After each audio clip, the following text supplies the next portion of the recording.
Hello everyone, this is Crossborder-Shaolin. Ever since Wyatt stopped reporting on Crossborder-Shaolin, I has lost my job. So please take a pity on me, press the like button. Thank you so much.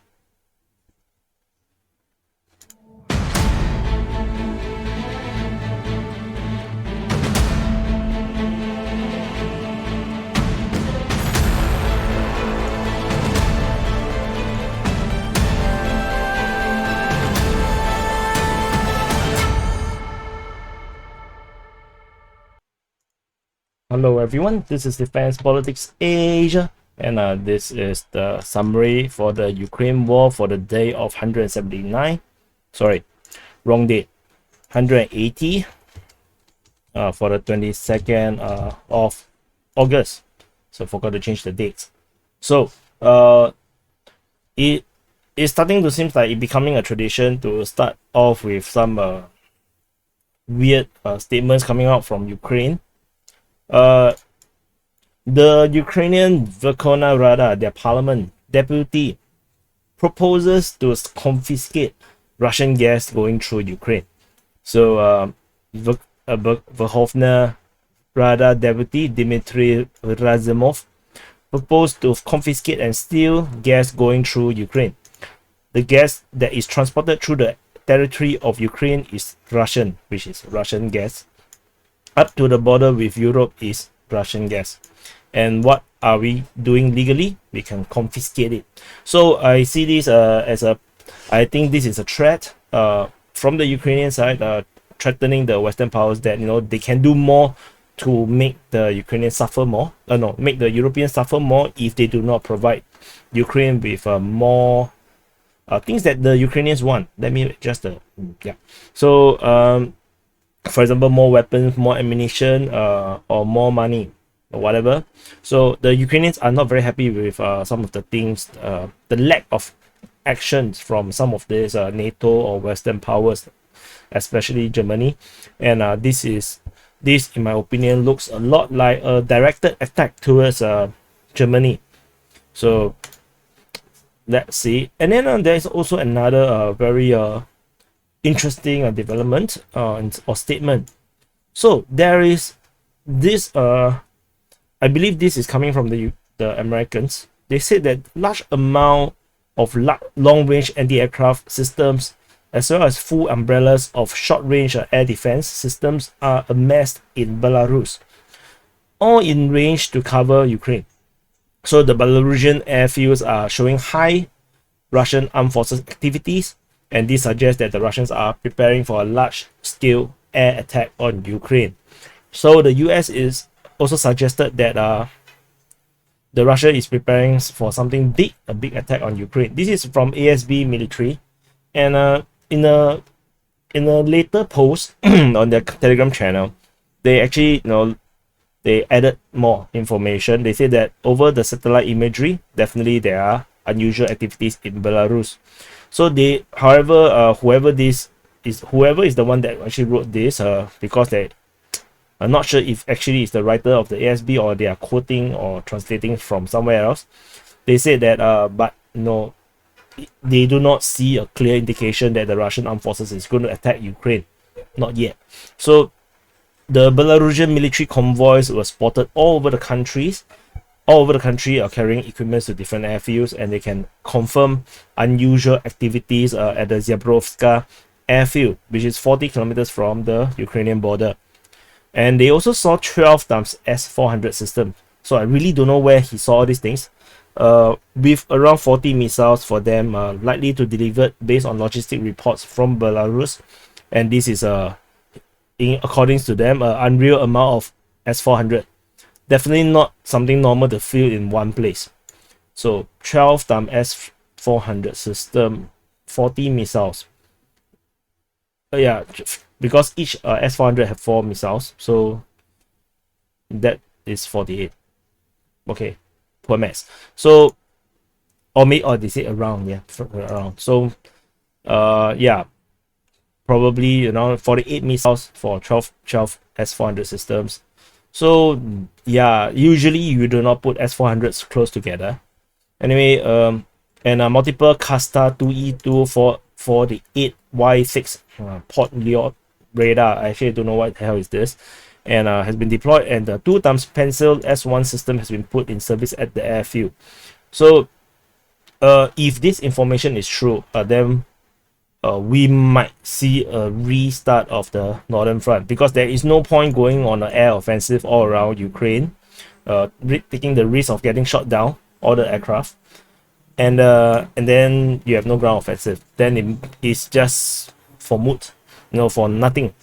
So we might see a new renewed offensive in the north. I have been saying this for 2 months, so maybe I'm starting to look a bit stupid, keep repeating this, but this is something that I only saw it on the SB military for now. So sounds rather serious. So let's see whether this comes up to anything. So let's move on to the Southern Front. As I mentioned, we do not report on cross-border shelling anymore. Even though I do see some of the report, I do not indicate the icon there, because it's rather time consuming searching for the exact locations. And yeah, sorry to the monk. So Mykolaiv region. So I have changed some of the iconography. So this time around, outdated information, that means, for example, now we are covering the 22nd of August. So 22nd of August report. So anything that is from 22nd to 23rd, I will keep it here. And whichever it is not, I will grade it out. And for the shelling reports, all the shelling reports from yesterday that is not repeated today, I will grade it out as well. So it helps to focus our eye to the icons clearer, so that we know which one is outdated from yesterday, which one is today's. Yeah, it's a bit of extra work. So if you didn't press the like button or subscribe,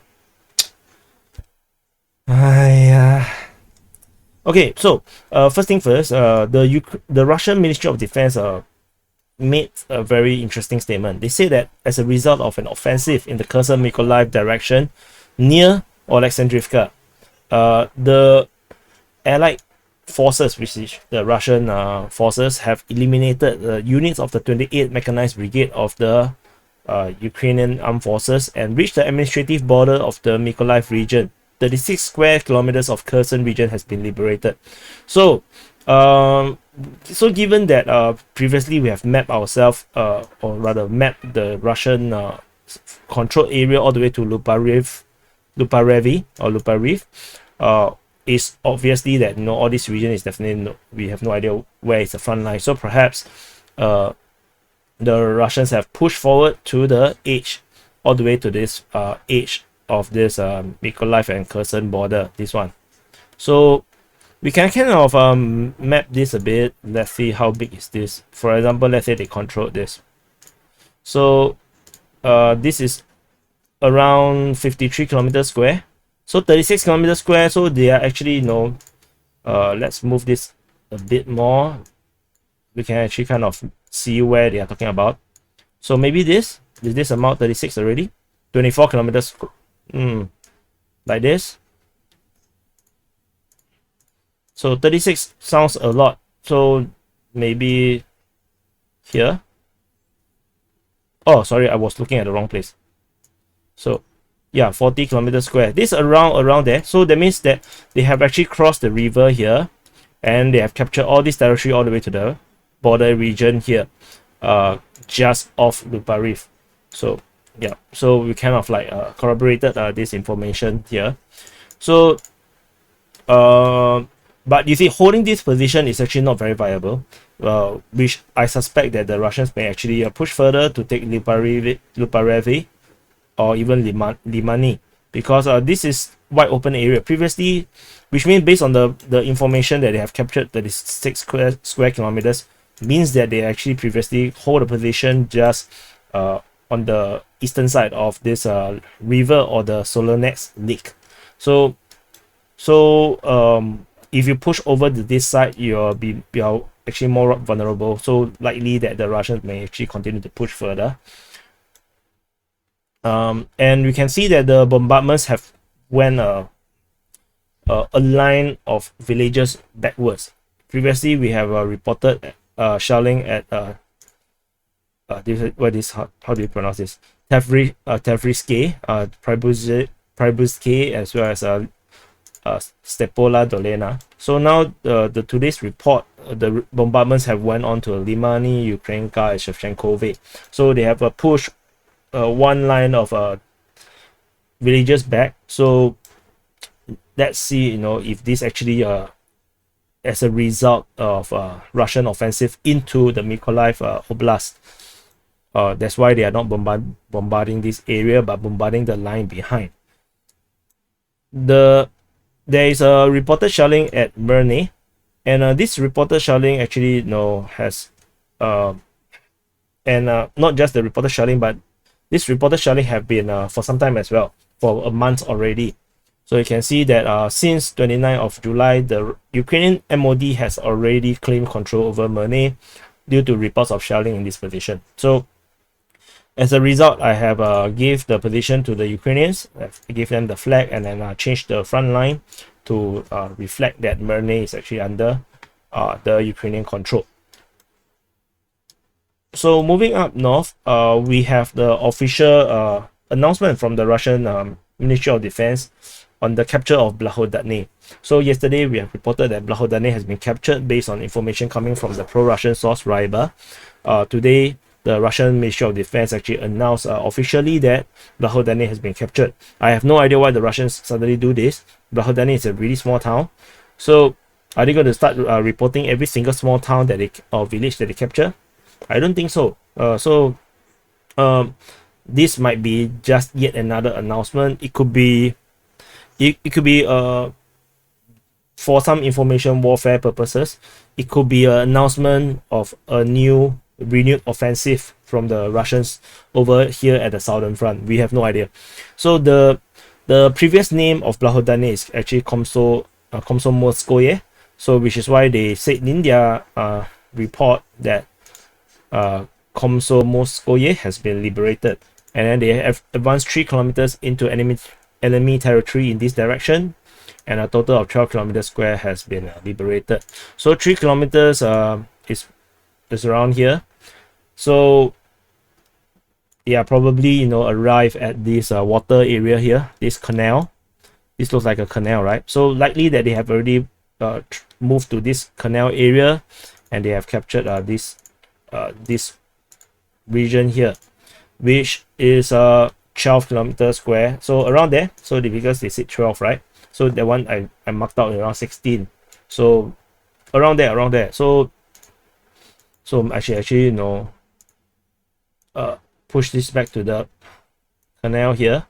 So more accurate, yeah.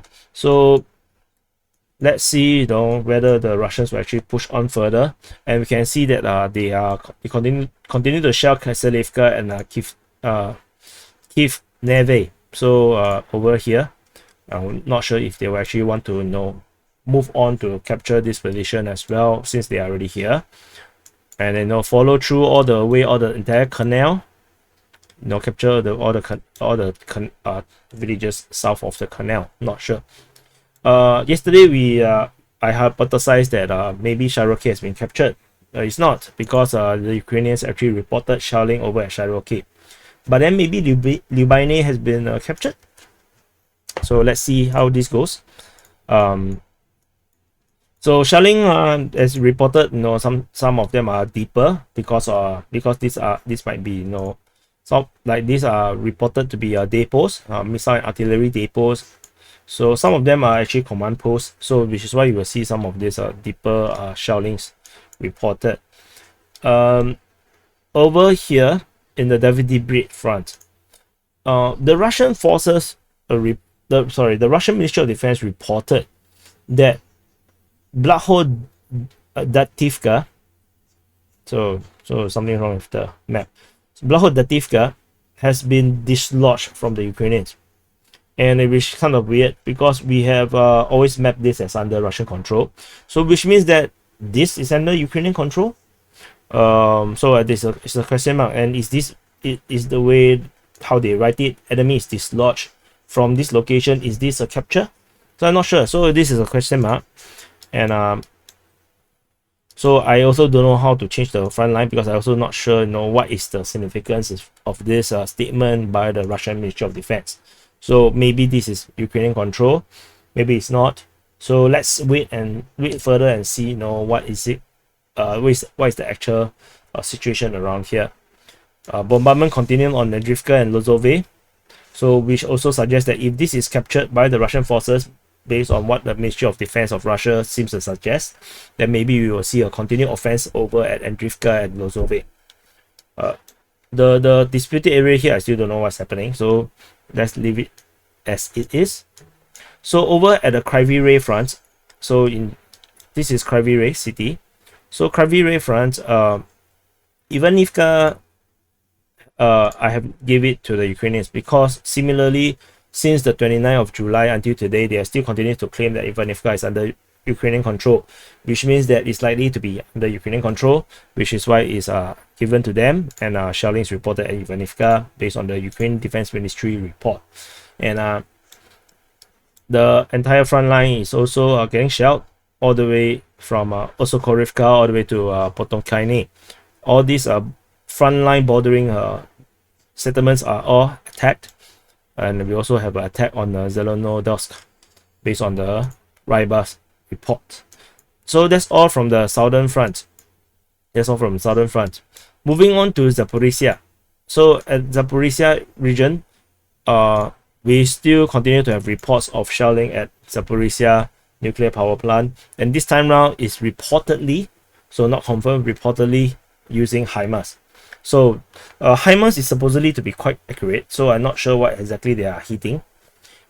And in return, the Russians actually do counter artillery strikes on this location of Mahanets, or Maganets, in the Dnipro region across the river. Previously, I have also read reports which I didn't report to you, where the Russians have hit Makarivka and Nikopol quite often, where the Ukrainians have positioned artillery units over there, and they have been shelling on Makarivka and Nikopol. So there is this piece of information coming out, reported by AZ military. The French foreign minister, in a conversation with Lavrov, had received consent from the Russian Federation to send IAEA missions, which IAEA is the International Atomic Energy Agency. So, which they actually are the UN counterpart to taking care of everything nuclear. So they received the consent to send a mission to Zaporizhzhia nuclear power plant as soon as possible. So it's interesting, since the French actually recognize that the Zaporizhzhia region is actually under the Russian control, and they actually asked for the permission from the Russian side to go, because previously we reported that the UN must get consent from the Ukrainians, which the Ukrainians do not provide that consent, which is kind of stupid, because the Ukrainians don't control Anahoda region. So it only makes sense that you ask permission from the one that actually is controlling the location. So the Russians say, please come. So I hope they go, and then we can see some more interesting drama that we can eat popcorn to. Moving on to the Zaporizhzhia line. Let me move my phone away from the table. There is shelling reported all across the front line. You can see all these explosion icons all over the place. And however, there is actually no ground offensive over at the Zaporizhzhia line. Interestingly, there is a few disputes. Stepove has been claimed by the Ukrainian Defense Ministry based on the shelling report. So is Novoandriivka over here at the Olhivske region. So this one is at the Komsomolskoye region. And we also have another one over at the Huyaipo region on Dorozhnyanka. So the Dorozhnyanka one, I have decided to award it to the Ukrainians. So, which is indicated as per here. I haven't decided whether I should give this to the Ukrainians. Let's see whether the Ukrainians will continue to report this as under their control. If they do that long enough, I will have to give it to them, since we didn't see any complaints from the pro-Russian side. So, yeah, and then there's another one here over at Olhivske. So quite a number of dispute based on the shelling reports over at the Zaporizhzhia Line. And over here at the Novosilka, yesterday we have reported that there is fighting at Vremivka from the direction of Makarivka. We did not see any more information on this today, but it's still listed at red because this is actually 22nd of August summary. So this is information coming from yesterday, which is 22nd of August. So it's still relevant. Tomorrow I will grade it if we do not see anything more. So now we are in the Donetsk Front. So this is Donetsk City. This is Donetsk region, or the Donetsk People's Republic if you are pro-Russian. And so at the Donetsk Front, there is fighting reported at Zolota Nyva. So according to the Ukraine Defense Ministry, the Russians have offensive battles in the area of Zolota Nyva, but without success. And the fighting at Pavlivka is not mentioned because this is unconfirmed reports, and anyway it's also recon troops. It's not a major offensive. And we can see bombardments all over the entire defense lines over here on the western side of Donetsk city. There is a renewed offensive over here at Novosilka. So this is part of the same statement talking about Novosilka. Talking about Zolota Nyva just now.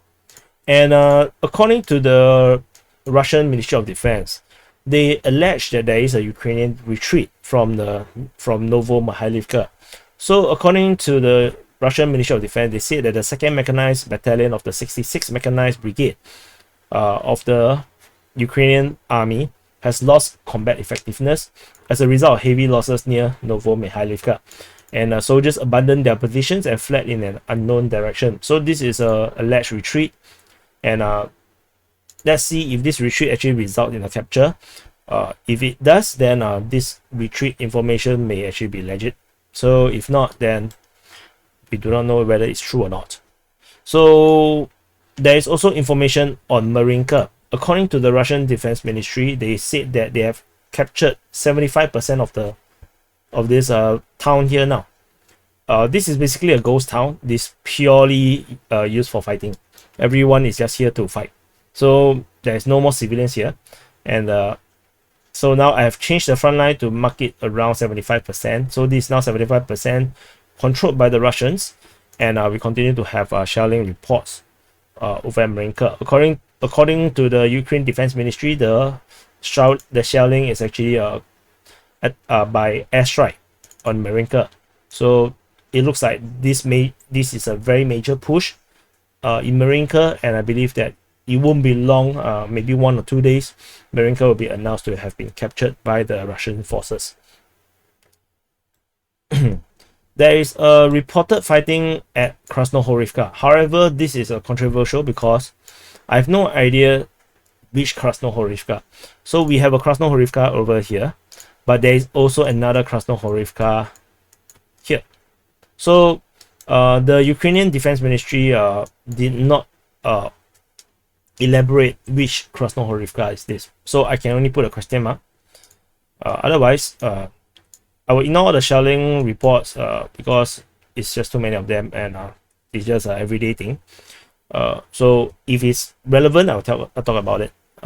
So Novosilka. So there is a report from Driver that the forces of the Donetsk militia has been moving from Staromohylivka direction towards Novoskoye or Novosilka.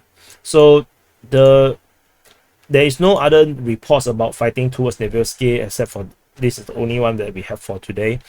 The other two relevant ones are based on information from yesterday. And we have also information that from the Ukraine Defense Ministry that there is an offensive towards Pervomaisky. They say that it's near Pervomaisky, So not sure what is near. Near can mean a lot of things.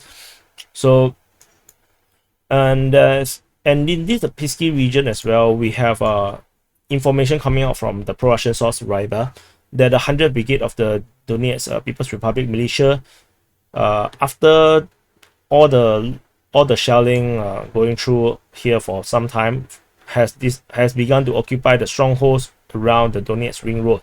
So I believe it's this road. So I've indicated the front line to push forward, showing that the Russian forces is actually pushing forward over here. And shelling is now reported at Vodian, which means that the Ukrainian forces might have already retreated from this region here, and now Vodian is now in the sight of the Russian artillery. Fighting continues at Opine. So there's shelling reported around here. So let's see, where this goes. Please take this front line with a pinch of salt. It might not actually be like this. So just want to tell you, it might not actually be like this. There is no fighting reported at Ivanivka. There's only shelling reported from yesterday. So this is yesterday's report. And the fighting reported at Krasnohorivka from Novosilka Druha is not mentioned today. And Torets and Shumi was shelled. So this shelling comes in conjunction with the offensive over here towards Mayost. So the Mayost, previously we reported that there's a fighting towards Mayost, and then it was then not reported anymore. So now we have a renewed report from Ryba, from the pro-Russian source, that the Russian forces is now trying to capture the Mayovskaya railway station after the capture of Zayseve. So after the capture of Zayseve, they now can redeploy troops over here to go for Mayovsk. And that's all from the Donetsk Front. If you're curious about all this, these are all shelling reports. Donetsk is also getting shelled by the Ukrainians, but it's not important. It's a daily thing. It's like drinking water. So yeah, if you don't drink water, it's very thirsty. So must drink, must drink more water. Especially for some of you guys, you're getting some heat wave in your region. Drink more water. So at the Bakhmut Front, there is no more reports about this advance towards Kherson-Mykolaiv. So no information about this. There is fighting reported at Kodema. So this is coming from the Ukraine Defense Ministry. However, it does not really link up with the yesterday's report where they are surrounded by 3 sites. And interestingly, the Ukrainians don't do it, the Russian Ministry of Defense do it. The Russian Ministry of Defense reports that there's a Ukrainian encirclement, there is a elite Ukrainian unit blockade on 3 sites near Kodema, and is now getting destroyed. So this unit is actually the 214th OPFOR. So I personally not very sure what regiment is this. Maybe it's a special operations. So they are at Kodema, and then they are getting surrounded on 3 sites, which actually corroborates the information coming from the Ukraine Defense Ministry. So everyone is getting very honest nowadays. So that's quite good. It makes the reporting much easier. And fighting continues at Zayseve.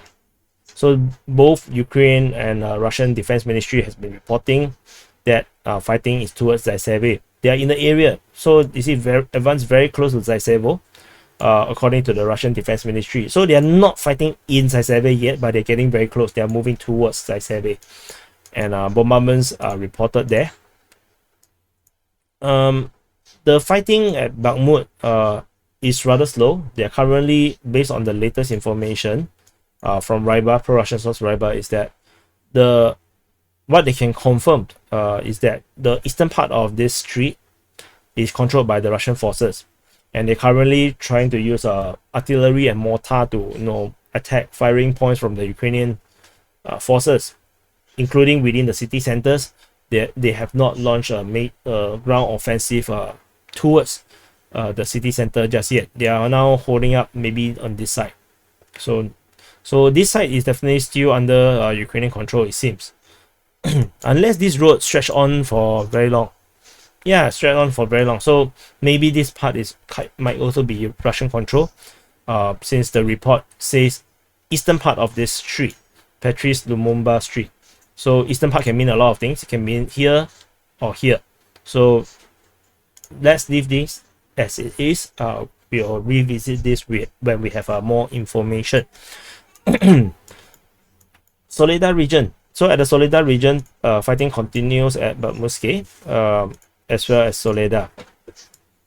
And latest information suggests that the Ukrainians have scattered the Petals mines in order to slow down the Russian offensive over here at Soledar. So which is why you have this mining icon appearing. So with the Petal mines means that we can expect much slower advance from the Russians, because these kind of mines, they are green in color, they look like leaves, look like toy, and they are very sensitive. So if any troops accidentally step on it, it will explode and it will blow up their legs. And on the worst case, they might kill them, but most of the time it probably will maim them. And so the Russian troops will definitely become very, very careful, and it will slow down the entire offensive. So don't expect much progress for Soledar at this moment, given the mining report.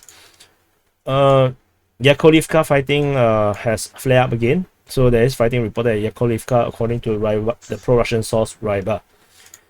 There is no more reports of fighting today on the Sivas area. The fighting towards Vasily is actually from yesterday. So otherwise, there's no other reports of fighting over the Sivas area. However, there is shelling reported near Smyrne. So this is according to the Ukraine Defense Ministry. So however, because they use the word near, so I will ignore this as a claim on Smyrne, because I don't think they actually control Smyrne, given the way how they have reported so far. They likely shouldn't have control over Smyrne for now.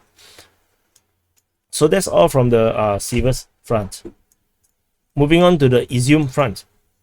At Izium front, we have bombardments reported at Dolina and Krasnopilia, and there's the fighting at Dibrovny as well as Novoandriivka is not mentioned today.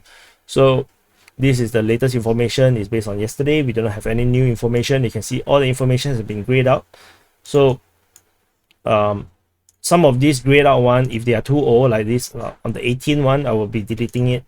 So I wouldn't delete it in front of you, because since we have this new color coding, I can just delete it when I'm doing the report for tomorrow's. So just to let you know, unless you have strong objection, then you write it in the comment below. Let me know that you object what I'm planning to do, and hopefully I read it. Hopefully. So moving on, there is only some shelling on Novosilka, some shelling on Mospanove over at the Balaklia area, and we are now into the Kharkiv front. Kharkiv front. So at the Kharkiv front, there is no offensive. I think I reported this wrong. Yeah, wrong color.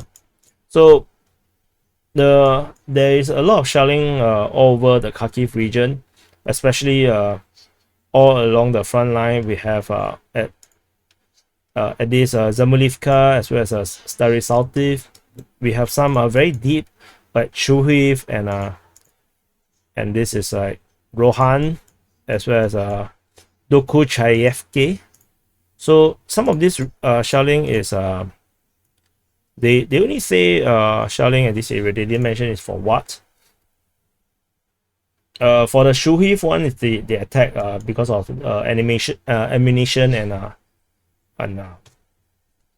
missile depot, so fuel depot, which is why they got shelled. Along the front line, we also have shelling at Pitomne, Nove, and then there is this dispute at Supivka, because the Ukrainians reported shelling here at Supivka, and Sosnivka, and Novosilka, and here by the side of the Russian captured Novosilka, Ivashke. So there's no ground offensive, so there's nothing much to talk about. So you can see all the shelling. So this is usually what I saw in the reports. I see all the shelling over the place, but it doesn't have any strategic significance, because it doesn't change anything. We do not know what is the intensity of the shelling.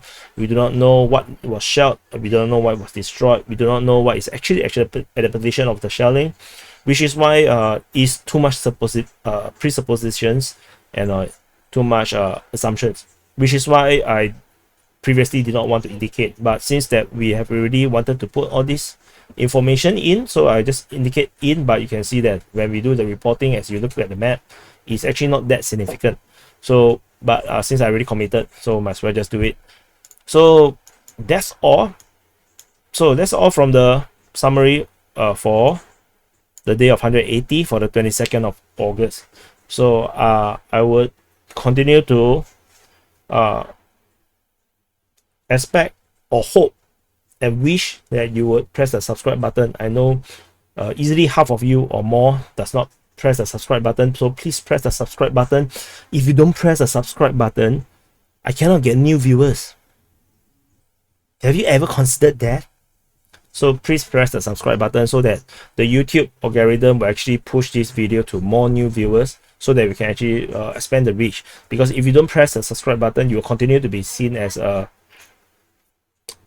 not subscribed viewer, and then they will just continue to invite you back to this video, to this channel, and because they spend the energy to invite you to this channel, because you are not a subscribed member, they will not bring this channel to more new viewers. So please subscribe, please press the like button, and I think I didn't miss anything, and I'll see you in the next. Oh yeah, and I did report on I did report a video on Pakistan. Do go and watch it, and I'll see you in the next update.